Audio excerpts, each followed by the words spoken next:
Vous êtes un illustrateur connu et reconnu du monde de la science-fiction, de la littérature fantastique, policière et populaire. Oui.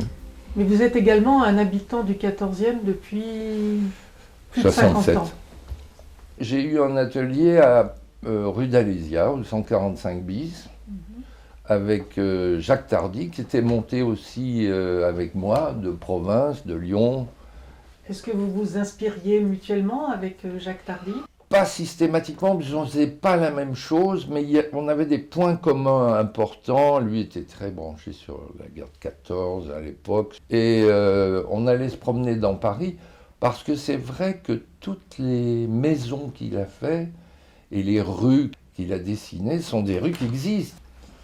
Par exemple, elle habite à Denfert-Rochereau, Adèle Blanc-Sec, bon, évidemment. Mais moi, j'avais une autre activité. Au tout début, je travaillais pour lui, Playboy, des revues comme ça, et puis Gallimard, etc. Je faisais des illustrations de couverture de livres, des illustrations pour la presse. Beaucoup de rencontres de ces bandes d'artistes se passaient au bistrot. Quand je suis arrivé à Paris, la première chose que j'ai fait, évidemment, c'est de rencontrer du monde. J'avais le bistrot des Beaux-Arts, à côté de la Palette, etc., tous ces bistrots-là. Mais c'est peut-être pas là que j'ai rencontré plus de gens. Au de l'Ouest, il y avait un bistrot incroyable, tout en mosaïque, etc., qui était vraiment bien. Il y avait chez Germaine un Pascolet en face de l'hôpital Brousset, qui était une épicerie comptoir. Et là, on y était tout le temps, parce qu'on était une bande de copains, des Beaux-Arts, etc., et on mangeait pour rien, enfin, mangeait pour rien, à l'époque, on mangeait pour 6 francs. C'était le prix d'un repas, mais d'un repas très populaire, quoi, très... Mais elle cuisinait bien et elle avait une salle à manger. On montait avec une petite échelle de meunier. Et puis, on mangeait tous ensemble, là, dans cette pièce. Et il y a beaucoup de gens qui sont allés, beaucoup de peintres, sculpteurs. Mais le matin, on allait boire un café Calva. Je fréquente plus les cafés dans le 14e, enfin, avant le confinement, qu'avant. Dans le sens où j'aime y aller tout seul. Et c'est plus maintenant, quand je vais faire mes courses, je m'arrête, où je me mets sur une terrasse, je regarde les gens passer, et puis, en général, je les redessine quand je rentre, pour me travailler la mémoire visuelle. Le personnage de Sherlock Holmes, j'ai trouvé que c'est un personnage extrêmement intéressant, avec une individualité hors du commun. Très jeune, je me suis senti proche de ce personnage. Cette espèce d'univers un peu intime dans lequel il fonctionne, son processus de déduction. Ça n'est pas le fantastique, mais c'est pas loin. Peut-être est-ce lui qui m'a donné l'envie de fumer la pipe. C'est fort probable, je reconnais.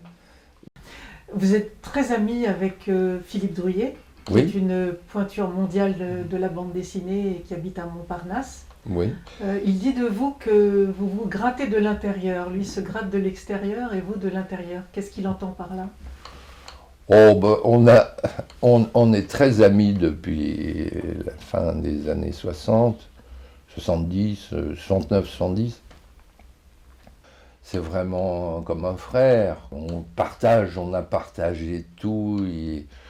On a plein de points communs. Et en même temps, on a deux caractères absolument différents. Autant il est explosif, autant je suis retenu. C'est pour ça que je me gratte de l'intérieur, si d'après son explication. Parce que c'est pas du tout la même démarche. Et pourtant, intérieurement, on partage énormément de choses. Et je crois qu'on s'entend si bien parce qu'on est très différents.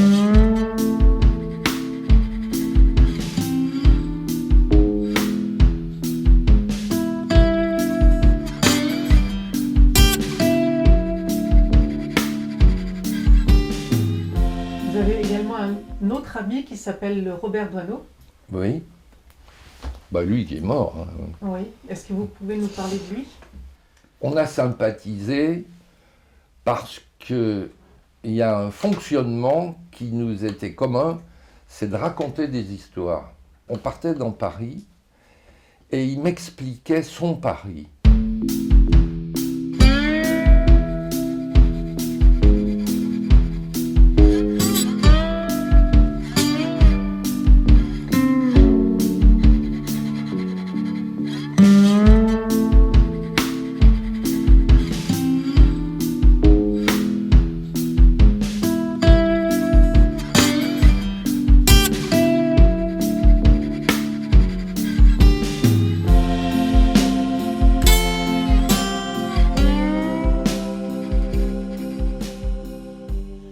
Le mouvement surréaliste, avec notamment Jacques Prévert et Duhamel, est né rue du Château, tout près d'ici. Quelle influence a eu le surréalisme sur votre travail? Quand j'avais 15 ans, 14 ans, oui, j'étais très intéressé par le surréalisme, par Yves Tanguy, par exemple, curieusement. Cette espèce de monde abstrait, mais en même temps réaliste, qui m'intéressait beaucoup.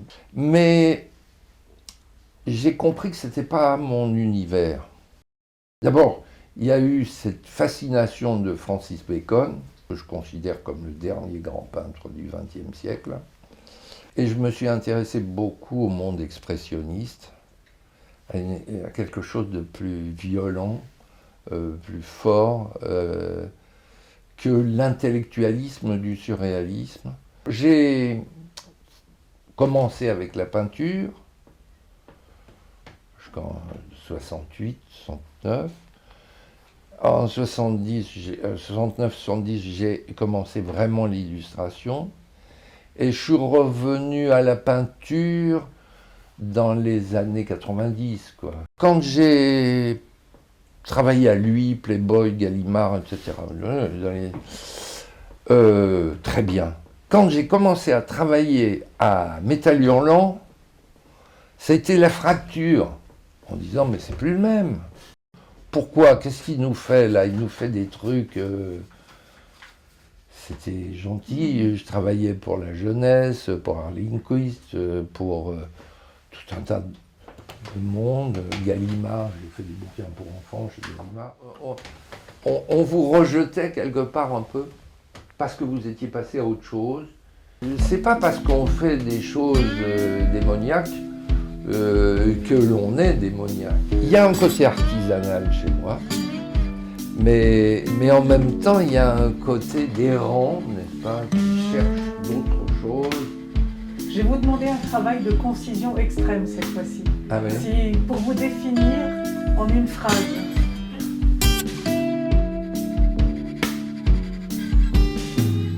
Oui, c'est très difficile. C'est très difficile.